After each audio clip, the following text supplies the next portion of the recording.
A partir de este momento, las informaciones que son noticia toman el protagonismo. Comienza Informe RCR. Muy buenos días. Hoy es viernes 19 de junio de 2020 y están en sintonía de Informe RCR, que llega a ustedes a nombre de Jaime Nestares en la dirección general de la estación, de Willy Zarcaya en la gerencia de producción, de Jackson Vargas en la coordinación de redacción. En la producción de este espacio está Marilia García y en la dirección técnica César Arteaga. Les saluda Argenis Barreto como todos los días. Les recuerdo que tenemos un canal en YouTube, se llama rcr.tv, la radio que se ve. Allí los invito a que se suscriban y nos den un me gusta. Vamos a iniciar ya nuestra ronda informativa del día de hoy. El régimen informó que este jueves se registraron 97 nuevos casos positivos por COVID-19 para llevar el total de la cifra de contagios a 3.483 casos. Por otra parte, Nicolás Maduro dijo que se ampliará el cordón sanitario sobre Colombia y Brasil y se radicalizará la cuarentena en los próximos 7 días en Caracas, Miranda, Zulia, en La Guaira, en Aragua, Zulia y Bolívar. Por cierto, 373 de estos casos de COVID-19 se han registrado en el mercado de las pulgas ubicado en Maracaibo, estado Zulia. En este sentido, el periodista Lenín Nadieri explicó cuál es la realidad que se vive en esta zona del país por la pandemia que cobró la vida del epidemiólogo Samuel Viloria, el primer médico que muere en el país por esta enfermedad. El doctor Samuel Viloria trabajó durante muchos años en el Hospital Adolfo Pons y también fue director del Hospital Universitario. Estuvo en el Adolfo Pons, no recuerdo en qué área específicamente, pero posteriormente pasó al Hospital Universitario y ahí estuvo un tiempo, ¿no?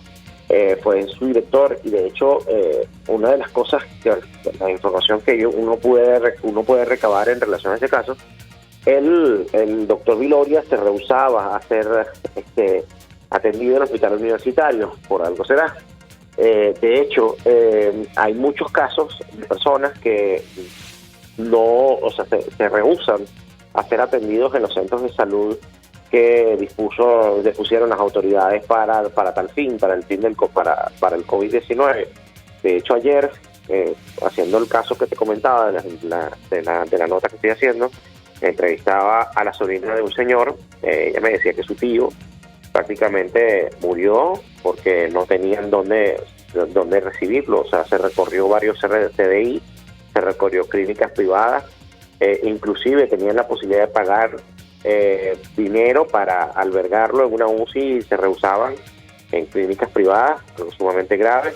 En una de ellas le cobraron 70, murió. De hecho, ella me comentaba lo que había visto en el hospital universitario y realmente me alarmó. Un hospital totalmente colapsado con los pacientes en distintos puntos o en distintas áreas. Me habló de cosas mucho más terribles que por supuesto no puedo comentar, ya sabes cómo son las cosas, pero el caso es que los insumos y los medicamentos que dicen que están disponibles para los pacientes de COVID-19. Por su parte, Ana Rosario Contreras, presidenta del Colegio de Enfermeros de Caracas, aseguró que el enfermero que murió en Caracas por COVID-19 trabajaba en un centro de salud privado. Y muere efectivamente con un diagnóstico de COVID-19 porque es vulnerable. Esa es la realidad. Sin embargo, yo quiero seguir insistiendo, en este momento, María Alejandra, el riesgo que tenemos los trabajadores, específicamente el gremio que yo represento, el gremio de enfermería, que tiene que estar 24 horas al lado del usuario, atendiendo, dándole medicamentos o supervisando, porque a veces nos convirtieron nuestros hospitales como una suerte de hotelería, ¿no? Que el paciente está allí para supervisión, ¿no? O aislamiento. Pero no seguimos, María Alejandra, sin equipos de protección personal. Eso es una realidad. El riesgo que tenemos, sí, en varios hospitales del Distrito Capital, se está aislando personal porque ha estado en contacto con pacientes que no estaban en unidades COVID, estaban en unidades generales. Se determinó que después de 8 o 10 días de pacientes estar allí ingresados, manejado con personal que no tiene equipos de protección, es COVID positivo. A las 7:30 de la mañana, Ana Rosario Contreras, presidenta del Colegio de Enfermeros de Caracas, destacó que el aislamiento a que se están sometiendo los trabajadores de la salud que tuvieron contacto con pacientes de COVID-19 por no tener la debida protección repercutirá en la falta de personal especializado para hacer frente a la pandemia.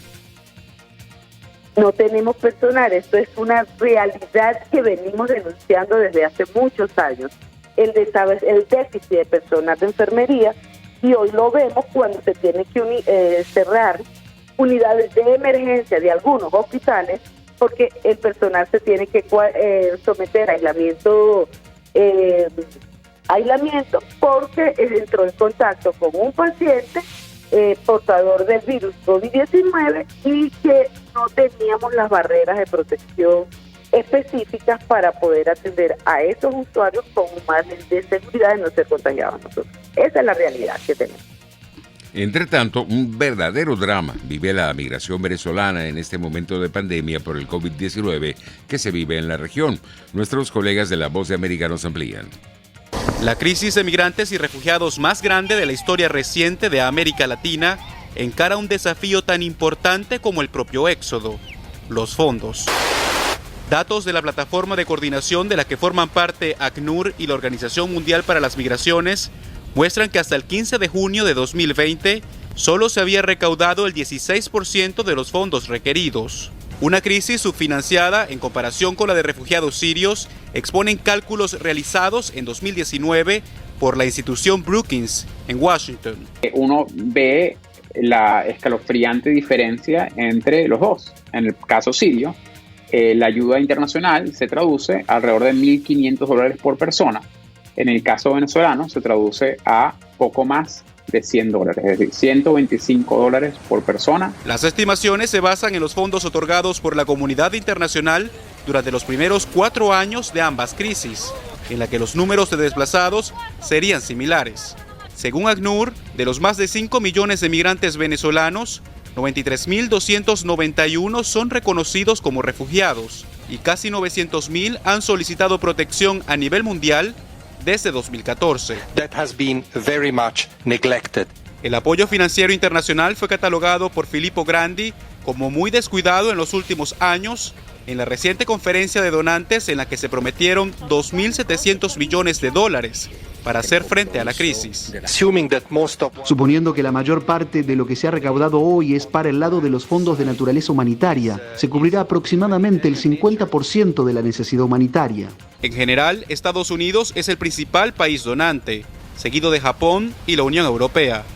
Jorge Agobián, Voz de América, Washington. 9:13. Entre tanto, solo 900 venezolanos por semana están autorizados por el régimen de Nicolás Maduro a ingresar al país desde Colombia. Nuevamente hacemos otro contacto con La Voz de América. Migrantes venezolanos han caminado hasta un mes por llegar a Cúcuta, provenientes de Perú, Ecuador y diversas ciudades colombianas, con el único propósito de poder cruzar hacia su país, Venezuela, para reencontrarse con sus familias en medio de la crisis que se vive por el COVID-19. Yo trabajaba reciclando en la calle. Tenía que recoger pote, basura, cartón, todo eso y lo vendí porque me dieran 5.000 pesos para pagar la arriendo. Son épocas difíciles, dicen los migrantes. Estando a escasos metros de su país, deben vivir en la calle, bajo el sol y el agua, sin que el gobierno venezolano en disputa les permita el ingreso para retornar a sus hogares. Desde Perú vengo, rudo, he visto ruda porque he aguantado lluvia, sol, durmiendo en la calle. 18 días en el Parque El Agua. Aquí en Cúcuta tengo ya 6 días, lluvia, sin comida, sin agua. Preocupados por la situación, el gobierno de Colombia junto con la gobernación de Norte de Santander instalaron el centro migratorio transitorio en el que los migrantes pueden permanecer hasta 48 horas y son atendidos en salud y alimentación. Revisan el estado y las condiciones de salud de todos los migrantes que están entrando a esta zona. Tenemos una zona de bienestar en la cual velamos por la alimentación y por algunos kits de higiene que reciben los migrantes. En las últimas horas se hizo el traslado de 300 migrantes a la zona del Puente Internacional Simón Bolívar para que las autoridades migratorias de Venezuela les den acceso para regresar a su país. Desde Cúcuta, Colombia, les informó Heider Logato, Voz de América. Por su parte, el padre Arturo Peraza, sacerdote jesuita y vicerrector del núcleo de la Universidad Católica Andrés Bello en Guayana, Estado Bolívar, calificó de problema humanitario el regreso al país de los venezolanos que emigraron, que fueron afectados por esta pandemia del COVID-19. El 28 de mayo, ya hace casi un mes, la Conferencia Episcopal emitió un comunicado todo de la conferencia en donde se insistía, primero se tomaba el tema del COVID y el impacto que el COVID iba a implicar en el territorio venezolano, y volvía a hacer un llamado a la necesidad de que todos los venezolanos tratáramos de unir esfuerzos frente a la situación del COVID. En ese contexto está apareciendo el tema de los refugiados, y efectivamente Cáritas ha estado trabajando en torno a él. El tema de los refugiados, como bien saben todos los que nos están escuchando, tiene una doble dimensión en este momento. Primero, aquellos que se tuvieron que marchar forzadamente por las situaciones económicas y políticas que se están dando en Venezuela y tuvieron que irse a otras latitudes, fundamentalmente en América Latina. Y la situación de pandemia ha generado una situación de miserabilización de todos esos países, porque evidentemente es una crisis que golpea a cada uno de esos países, pero especialmente empieza a golpear a los más vulnerables, y justamente los más vulnerables son esos refugiados, particularmente los venezolanos. En este sentido, a las 7:10 de la mañana, el padre Arturo Peraza destacó la delicada situación que se vive con este nuevo coronavirus en las zonas indígenas de los estados Bolívar y Amazonas. Esas comunidades no conocen la naturaleza de esta enfermedad, el nivel de información que ellos reciben es relativamente bajo y el agravamiento es de manera importante. De hecho, pueden tender a confundir esta enfermedad con enfermedades que sí han estado presentes en esas comunidades, como el paludismo, y que en un primer momento alta fiebre, debilidad y otros elementos pueden estar asociados en la mente de estas comunidades a ese tipo de enfermedades, y no efectivamente a la causal, que es el COVID en este momento. No es que el paludismo ha cedido en absoluto. El nivel de paludismo en Venezuela es mucho más alto que el nivel de COVID y mata mucho más gente. Y es que tendremos que ir a los temas de números. Y en el estado de Bolívar esa situación sigue siendo muy, muy grave. Pero es verdad que ahora está enfrentando esta segunda situación sin tener ni siquiera control sobre la primera, e incluso con situaciones de alta debilidad y vulnerabilidad. Acuérdate que estamos hablando de que el COVID se ensaña especialmente con personas bajo condiciones. Y bueno, claro, en el mundo occidental el tema del paludismo no es un tema, pero aquí, especialmente en el estado Bolívar y en el estado Amazonas, sí es un tema central, y muchas de las comunidades indígenas y sus miembros tienen esa condición. 9:18. En otras informaciones tenemos que Estados Unidos sancionó a nuevas entidades y personas por evadir medidas contra el régimen de Nicolás Maduro. Los detalles en el siguiente reporte. La Oficina de Control de Activos Extranjeros del Departamento del Tesoro de Estados Unidos dictó este jueves sanciones contra 3 personas y 8 entidades no estadounidenses por estar relacionadas con una red que intenta evadir las sanciones de Estados Unidos al sector petrolero de Venezuela. Según la entidad, el gobierno en disputa de Nicolás Maduro usó Petróleos de Venezuela S.A. PDVSA con su ministro Tarek El Aissami al frente para crear una red que les permitiera negociar la reventa de más de 30 millones de barriles de crudo para beneficiarse de los ingresos. Las personas y entidades con sede en México designadas hoy son Joaquín Leal Jiménez, Olga María Cepeda Esparza, Verónica Esparza García, Libre a Bordo S.A. y Schalger Business Grupo S y otras filiales. Por ello, la oficina de la OFAC, todos los bienes y las propiedades de estas personas y entidades que se encuentran en Estados Unidos o en posesión o control de personas estadounidenses quedan bloqueados. Desde Washington, Sofía Pisani, Voz de América. 9:19. Una comisión del Cuerpo de Investigaciones Científicas, Penales y Criminalísticas del CICPC detuvo la noche de este jueves a la periodista Luisa Mimi Arriaga, quien trabaja en el portal web 800 Noticias. La periodista no durmió en su casa y nadie puede hacerle llegar nada al CICPC, donde la tienen presa desde ayer, denunció el Sindicato Nacional de Trabajadores de la Prensa de Venezuela.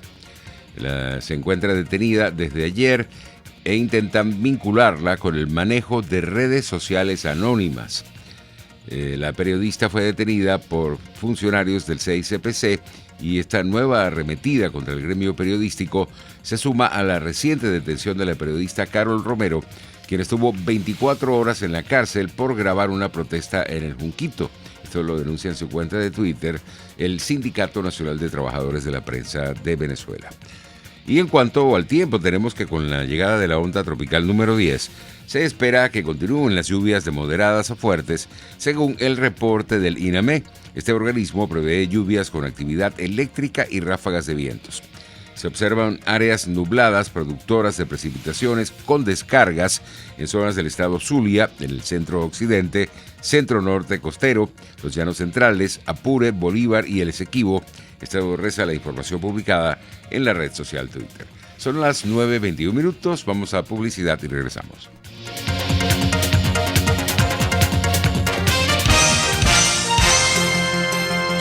Usted escucha Informe RCR por su 750 AM.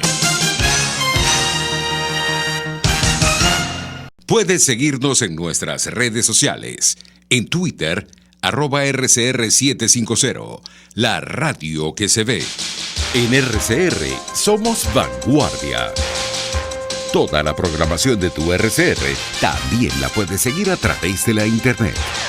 Audio y video en tiempo real, noticias y mucho más. No te pierdas ni un segundo de nuestra programación. No hay excusa ni cadena que valga para que dejes de escucharnos. Ingresa a rcr.tv, la radio que se ve. En la crisis se encuentran las oportunidades. Aquí en Sin Estrés se las mostramos con invitados especiales que nos regalan sus experiencias por una Venezuela mejor. Cada tarde, de lunes a viernes a las 3, desde el emprendimiento, la educación, la salud y el entretenimiento. Por nuestra calidad de vida se nos hace necesario tomar un respiro del agobio diario, dedicar unos minutos a la salud mental y emocional para vivir sin estrés. Sin Estrés, de lunes a viernes a las 3 de la tarde por RCR 750 AM y rcr.tv, la radio que se ve. Dosis Alternativa es una ventana abierta donde usted hallará respuestas a diversos temas de salud que nos preocupan. La distensión abdominal, muchas personas lo plantean como una enfermedad. Sin embargo, la distensión abdominal, más que una enfermedad o una condición, es un síntoma y es un motivo de consulta sumamente frecuente entre los pacientes que van al gastroenterólogo o que vienen a la consulta de gastroenterología. Dosis Alternativa les hace llegar de una manera sencilla y amena la orientación de profesionales que necesita para comprender y manejar correctamente situaciones de nuestro día a día. Los resultados del laboratorio tienen que ser interpretados con la clínica del paciente. Si bien es cierto, siempre es bueno hacerse exámenes médicos por lo menos una vez al año, también es bueno hacerse también la evaluación clínica, no solo hacerse el examen de laboratorio, sino también ir al médico internista, hacerse un chequeo general anual. Dosis Alternativa con Marilia García y Jackson Vargas, de lunes a viernes a las 9:30 de la mañana, solo por RCR y rcr.tv, la radio que se ve. Les estamos presentando Informe RCR, el compacto informativo de esta hora, solo por RCR 750 AM.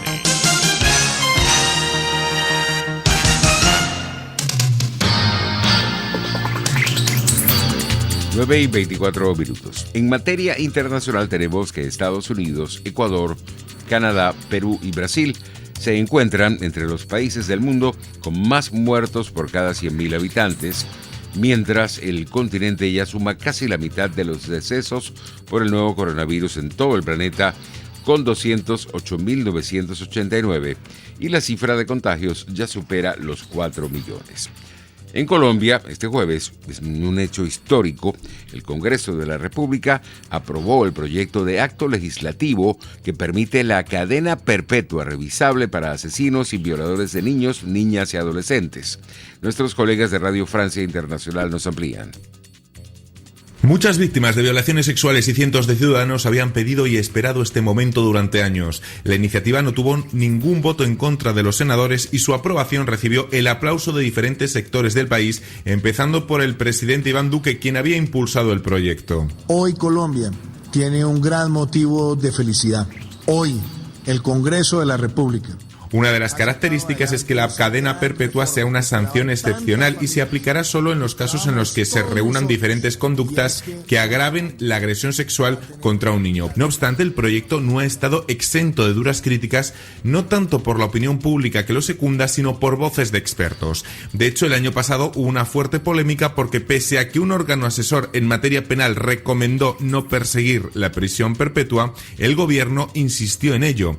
En su momento, académicos y abogados expertos en una comisión le dijeron al gobierno colombiano que la cadena perpetua no sería útil para prevenir estos delitos contra niños y además es violatoria de algunos tratados internacionales. Señalaron los expertos que si se tiene en cuenta que el costo de manutención anual de una persona privada de libertad asciende a más de 18 millones de pesos, la cadena perpetua generaría costos fiscales considerables a largo plazo y que el Estado terminaría gastando más dinero en la manutención de los victimarios que en el bienestar de las víctimas. En Brasil detienen a Fabrício Queiroz, ex asesor de Flávio Bolsonaro, hijo del presidente de ese país, Jair Bolsonaro. Más detalles en el siguiente reporte.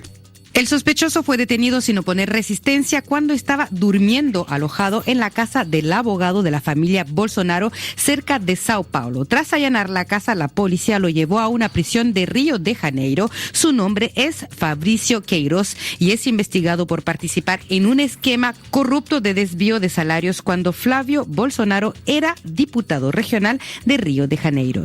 Esto ocurre cuando esta semana la policía detuvo a varios partidarios de Bolsonaro por llamar a una intervención militar y atacar con bengalas el edificio del Supremo Tribunal Federal, el STF. 9:27. Un grupo de senadores republicanos en Estados Unidos presentaron un proyecto de ley para castigar a los países que contraten misiones médicas de Cuba al considerarlos cómplices de la trata de personas. Estas misiones médicas parecen gestos de buena fe, pero realmente son usadas por Raúl Castro y Miguel Díaz-Canel para llenar los cofres que financian la opresión del pueblo cubano. Este proyecto de ley aclarará quiénes son sus cómplices internacionales, dijo el senador Ted Cruz, de ascendencia cubana. 9:27, si llegamos al final, que tengan un feliz fin de semana.